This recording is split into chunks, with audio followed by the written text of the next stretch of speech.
ഹോശേയ 9 അധ്യായം 1 മുതൽ 17 വരെയുള്ള വാക്യങ്ങൾ. ഇസ്രയേലേ, നീ നിന്റെ ദൈവത്തെ വിട്ട് പരസംഗം ചെയ്തു നടക്കുകയും ധാന്യക്കളങ്ങളിലൊക്കെയും വേശ്യാസമ്മാനം ആഗ്രഹിക്കുകയും ചെയ്തിരിക്കയാൽ നീ ശേഷം ജാതികളെ പോലെ ഹോഷത്തോടെ സന്തോഷിക്കരുത്. കളവും ചക്കും അവരെ പോഷിപ്പിക്കയില്ല, പുതുവീഞ്ഞ് അതില്ലാതെയാകും. അവർ ഏഹോട് ദേശത്ത് പാർക്കയില്ല. എഫ്രൈം മിസ്രൈമിലേക്ക് മടങ്ങിപ്പോവുകയും അശൂരിൽ വെച്ച് മലിനമായത് തിന്നുകയും ചെയ്യും. അവർ ഏഹോയ്ക്ക് വീഞ്ഞു പകർന്ന് അർപ്പിക്കയില്ല. അവരുടെ ഹനനയാഗങ്ങൾ അവന് പ്രസാദമായിരിക്കുകയുമില്ല. അവരുടെ അപ്പം അവർക്ക് വിലാപത്തിന്റെ അപ്പം പോലെയായിരിക്കും. അത് തിന്നുന്നവനൊക്കെ അശുദ്ധനായിത്തീരും. അവരുടെ അപ്പം വിശപ്പടക്കുവാൻ മാത്രം അവർ ഉതുക്കും. അത് ഏഹോടെ ആലയത്തിലേക്ക് വരികയില്ല. സഭായോഗ ദിവസത്തിലും ഏഹോട് ഉത്സവ ദിവസത്തിലും നിങ്ങൾ എന്തു ചെയ്യും? അവർ നാശത്തിൽ നുഴഞ്ഞു പോയാൽ മിസ്രയീം അവരെ കൂട്ടിച്ചേർക്കും. മോബ് അവരെ അടക്കം ചെയ്യും. അവരുടെ വെള്ളി കൊണ്ടുള്ള മനോഹര സാധനങ്ങൾ തൂവയ്ക്ക് അവകാശമാകും. മുള്ളുകൾ അവരുടെ കൂടാരങ്ങളിൽ ഉണ്ടാകും. സന്ദർശന കാലം വന്നിരിക്കുന്നു, പ്രതികാര ദിവസം അടുത്തിരിക്കുന്നു.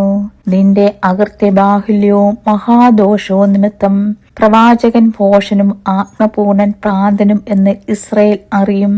എഫ്രൈം എന്റെ ദൈവത്തിന്റെ നേരെ പതിയിരിക്കുന്നു. പ്രവാചകനോ അവന്റെ എല്ലാ വഴികളിലും വേട്ടക്കാരന്റെ കണിയും അവന്റെ ദൈവത്തിന്റെ ആലയത്തിൽ പകയും നേരിടും. ഗിബെയുടെ കാലത്തെന്ന പോലെ അവർ വഷളത്തിൽ മുഴുകിയിരിക്കുന്നു. അവൻ അവരുടെ അകൃത്യമോർത്ത് അവരുടെ പാപം സന്ദർശിക്കും. മരുഭൂമിയിൽ മുന്തിരിപ്പഴം പോലെ ഞാൻ ഇസ്രയേലിനെ കണ്ടെത്തി.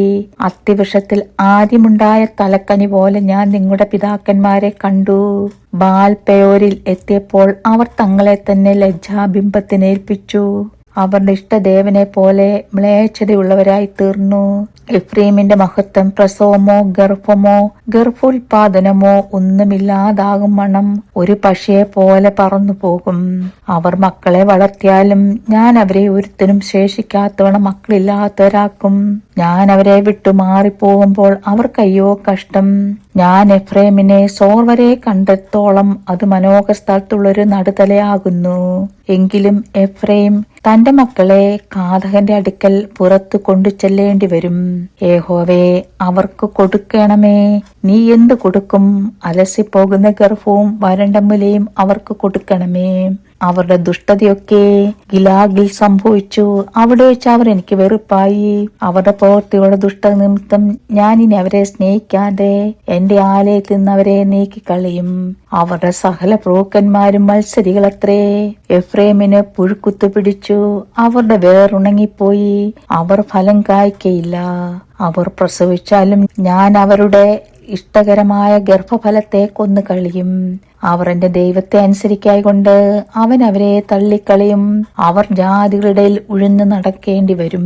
ദൈവമേ, സ്തുതി നിനക്ക് യോഗ്യമാകുന്നു. ബാറിക്കുമോ.